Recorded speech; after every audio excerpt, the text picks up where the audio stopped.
Sexual Personae, Art and Decadence, from Nefertiti to Emily Dickinson, by Camille Paglia.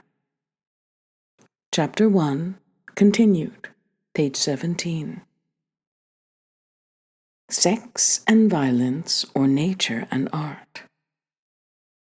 My explanation for the male domination of art, science, and politics, an indisputable fact of history, is based on an analogy between sexual physiology and aesthetics. I will argue that all cultural achievement is a projection, a swerve into Apollonian transcendence, and that men are anatomically destined to be projectors.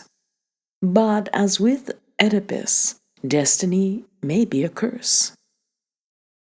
How we know the world and how it knows us are underlain by shadow patterns of sexual biography and sexual geography. What breaks into consciousness is shaped in advance by the daemonism of the senses. Mind is a captive of the body. Perfect objectivity does not exist. Every thought bears some emotional burden. Had we time or energy to pursue it, each random choice, from the color of a toothbrush to a decision over a menu, could be made to yield its secret meaning in the inner drama of our lives. But in exhaustion, we shut out this psychic supersaturation. The realm of number, the crystalline mathematic of Apollonian purity, was invented early on by Western man as a refuge from the soggy emotionalism and bristling disorder of woman and nature. Women who excel in mathematics do so in a system devised by men for the mastery of nature.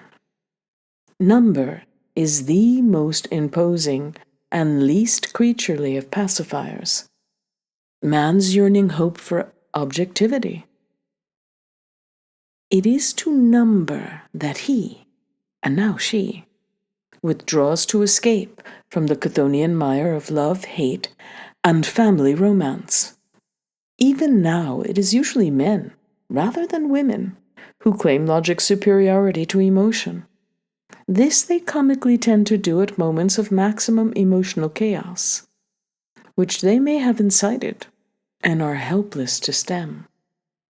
Male artists and actors have a cultural function in keeping the line of emotion open from the female to male realms. Every man harbors an inner female territory, ruled by his mother, from whom he can never entirely break free.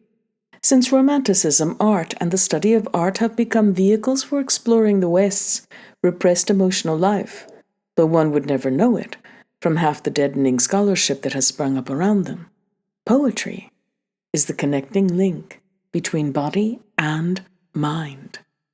Every idea in poetry is grounded in emotion. Every word is a palpation of the body. The multiplicity of interpretation surrounding a poem mirrors the stormy uncontrollability of emotion. Where nature works her will, emotion is chaos. Every benign emotion has a flip side of negativity. Thus, the flight from emotion to number is another crucial strategy of the Apollonian West in its long struggle with Dionysus. Emotion is passion, a continuum of eroticism and aggression. Love and hate are not opposites. There is only more passion and less passion, a difference of quantity and not of kind.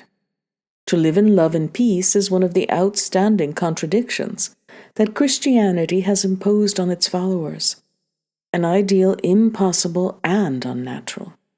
Since Romanticism, artists and intellectuals have complained about the Church's sex rules, but these are just one small part of the Christian war with pagan nature. Only a saint could sustain the Christian code of love. And saints are ruthless in their exclusions. They must shut out an enormous amount of reality. the reality of sexual personae, and the reality of nature. Love for all means coldness to something or someone. Even Jesus, let us recall, was unnecessarily rude to his mother at Cana. The Chthonian superflux of emotion is a male problem. A man must do battle with that enormity, which resides in woman and nature.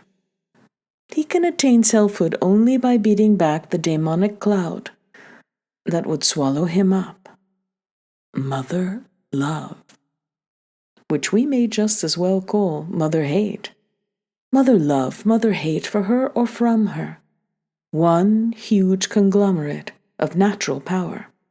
Political equality for women will make very little difference in this emotional turmoil that is going on above and below politics, outside the scheme of social life. Not until all babies are born from glass jars will the combat cease between mother and son. But in a totalitarian future that has removed procreation from women's hands, there will also be no affect and no art. Men will be machines, without pain but also without pleasure. Imagination has a price, which we are paying every day. There is no escape from the biologic chains that bind us. What has nature given man to defend himself against woman?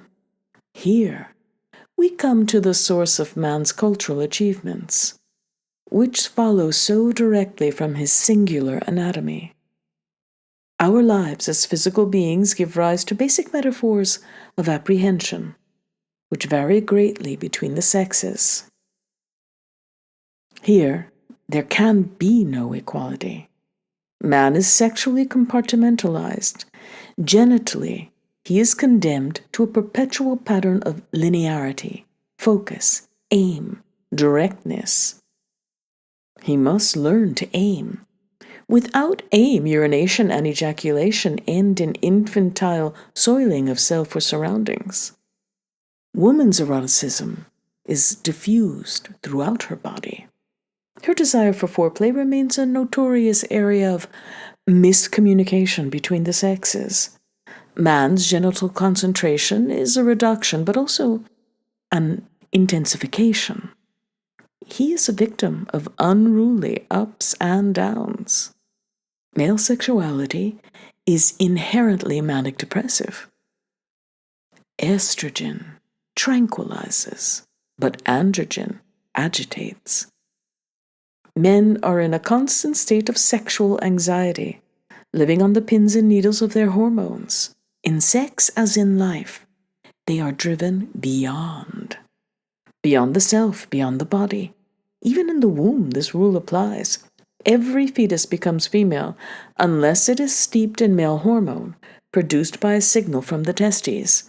Before birth, therefore, a male is already beyond the female. But to be beyond is to be exiled from the center of life. Men know they are sexual exiles. They wandered the earth, seeking satisfaction, craving and despising, never content. There is nothing in that anguished motion for women to envy.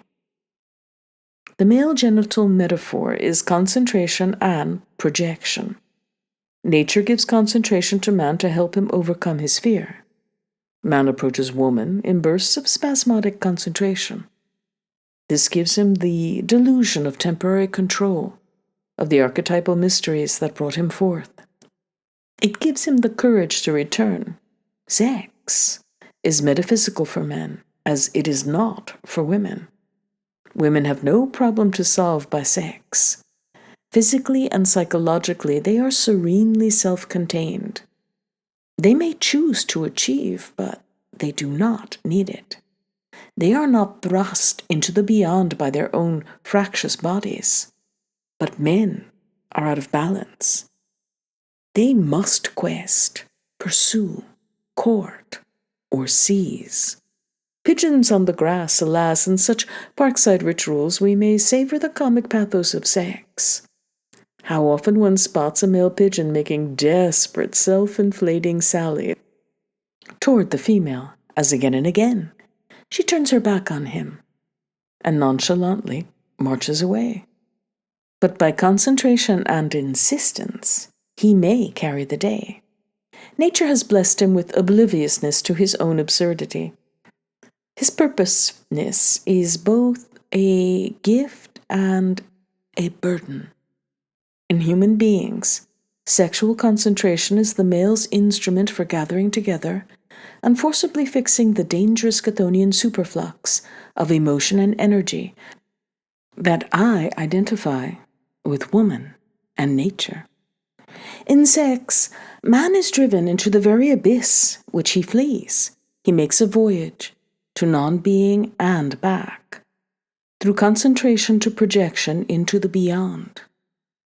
The male projection of erection and ejaculation is the paradigm for all cultural projection and conceptualization, from art and philosophy to fantasy, hallucination, and obsession. Women have conceptualized less in history, not because men have kept them from doing so, but because women do not need to conceptualize in order to exist. I leave open the question of brain differences. Conceptualization and sexual mania may issue from the same part of the male brain. Fetishism, for instance, a practice which, like most of the sex perversions, is confined to men, is clearly a conceptualizing or symbol-making activity. Man's vastly greater commercial patronage of pornography is analogous. An erection is a thought, and the orgasm an act of the imagination. The male has to wield his sexual authority before the woman, who is a shadow of his mother and of all women.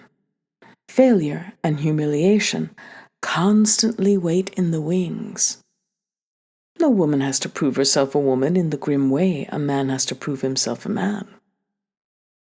He must perform, or the show does not go on. Social convention is irrelevant. A flop is a flop. Ironically, sexual success always ends in sagging fortunes anyhow. Every male projection is transient and must be anxiously, endlessly renewed. Men enter into triumph, but withdraw in decrepitude. The sex act cruelly mimics history's decline and fall. Male bonding is a self-preservation society, collegial reaffirmation through larger fabricated frames of reference. Culture is man's iron reinforcement of his ever-imperiled private projections. Concentration and projection are remarkably demonstrated by urination, one of male anatomy's most efficient compartmentalizations. Freud thinks primitive man preened himself on his ability to put out a fire with a stream of urine. A strange thing to be proud of, but certainly beyond the scope of woman, who would scorch her hams in the process. Male urination really is a kind of accomplishment, an arc of transcendence. A woman merely waters the ground she stands on. Male urination is a form of commentary. It can be friendly when shared, but is often aggressive, as in the defacement of public monuments by 60s rock stars. To piss on is to criticize. John Wayne urinated on the shoes of a grouchy director in full view of cast and crew. This is one genre of self-expression women will never master.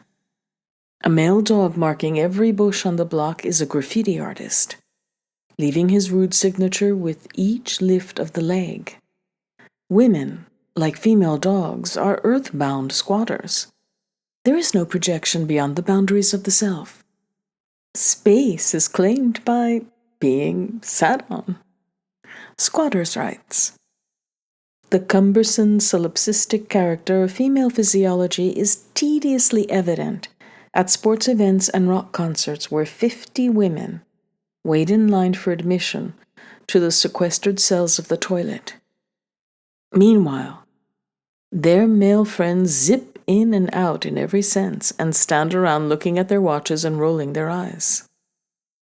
Freud's notion of penis envy proves too true when the pub-crawling male cheerily relieves himself in midnight alleyways, to the vexation of his bursting female companions. This compartmentalization or isolation of male genitality has its dark side, however. It can lead to a dissociation of sex and emotion, to temptation, promiscuity, and disease. The modern male homosexual, for example, has sought ecstasy in the squalor of public toilets, for women perhaps the least erotic place on earth. Man's metaphors of concentration and projection are echoes of both body and mind. Without them, he would be helpless before woman's power. Without them, woman would long ago have absorbed all of creation into herself. There would be no culture, no system, no pyramiding of one hierarchy upon another. Earth cult must lose to sky cult if mind is ever to break free from matter. Ironically, the more modern woman thinks with Apollonian clarity, the more she participates in the historical negation of her sex.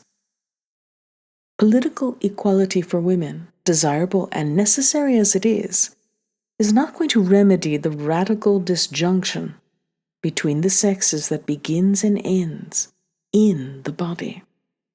The sexes will always be jolted by violent shocks of attraction and repulsion. Androgyny, which some feminists promote as a pacifist blueprint for sexual utopia, belongs to the contemplative rather than active life. It is the ancient prerogative of priests, shamans, and artists. Feminists have politicized it as a weapon against the masculine principle. Redefined, it now means men must be like women, and women can be whatever they like. Androgyny is a cancellation of male concentration and projection. Prescriptions for the future by bourgeois academics and writers carry their own bias. The reform of a college English department cuts no ice down at the corner garage. Male concentration and projection are visible everywhere in the aggressive energy of the streets. Fortunately, male homosexuals of every social class have preserved the cult of the masculine, which will therefore never lose its aesthetic legitimacy. Major peaks of Western culture have been accompanied by a high incidence of male homosexuality. In classical Athens and Renaissance Florence and London, male concentration and projection are self-enhancing, leading to supreme achievements of Apollonian conceptualization. If sexual physiology provides the pattern for our experience of the world, what is woman's basic metaphor? It is mystery, the hidden. Karen Horney speaks of a girl's inability to see her genitals, and a boy's ability to see his as the source of the great subjectivity of women as compared with the greater objectivity of men. To rephrase this with my different emphasis, men's delusional certitude that objectivity is possible is based on the visibility of their genitals. Second, this certitude is a defensive swerve from the anxiety-inducing invisibility of the womb. Women tend to be more realistic and less obsessional because of their toleration for ambiguity, which they learn from their inability to learn about their own bodies. Women accept limited knowledge as their natural condition, a great human truth that a man may take a lifetime to reach. The female body's unbearable hiddenness applies to all aspects of males' dealings with women. What does it look like in there? Did she have an orgasm? Is it really my child? Who is my real father? Mystery shrouds woman's sexuality. This mystery is the main reason for the imprisonment man has imposed on women. Only by confining his wife in a locked harem, guarded by eunuchs, could he be certain that her son was also his. Man's genital visibility is a source of his scientific desire for external testing, validation, proof. By this method, he hopes to solve the ultimate mystery story, his Chthonian birth. Woman is veiled. Violent tearing of this veil may be a motive in gang rapes and rape murders, particularly ritualistic disembowelings of the Jack the Ripper kind. The Ripper's public nailing up of his victim's uterus is exactly paralleled in tribal ritual of South African Bushmen. Sex crimes are always male, never female, because such crimes are conceptualizing assaults on the unreachable omnipotence of woman and nature. Every woman's body contains a cell of archaic night, where all-knowing must stop. This is the profound meaning behind striptease, a sacred dance of pagan origins which, like prostitution, Christianity has never been able to stamp out. Erotic dancing by males cannot be comparable, for a nude woman carries off the stage of final concealment, that Chthonian darkness from which we come. Woman's body is a secret, sacred space. It is a temenos, or ritual precinct, a Greek word I adopt for the discussion of art. In the marked-off space of woman's body, nature operates at its darkest and most mechanical. Every woman is a priestess guarding the temenos of demonic mysteries. Virginity is categorically different for the sexes. A boy, becoming a man, quests for experience. The penis is like eye or hand, an extension of self reaching outward. But a girl is a sealed vessel that must be broken into by force. The female body is the prototype of all sacred spaces, from cave shrine to temple and church. The womb is the veiled holy of holies, a great problem, as we shall see, for sexual polemicists like William Blake, who seek to abolish guilt and covertness in sex. The taboo on woman's body is the taboo that always hovers over the place of magic. Woman is literally the occult, which means the hidden. These uncanny meanings cannot be changed, only suppressed, until they break into cultural consciousness again. Political equality will succeed only in political terms. It is helpless against the archetypal. Kill the imagination, lobotomize the brain, castrate and operate. Then the sexes will be the same. Until then, we must live and dream in the demonic turbulence of nature.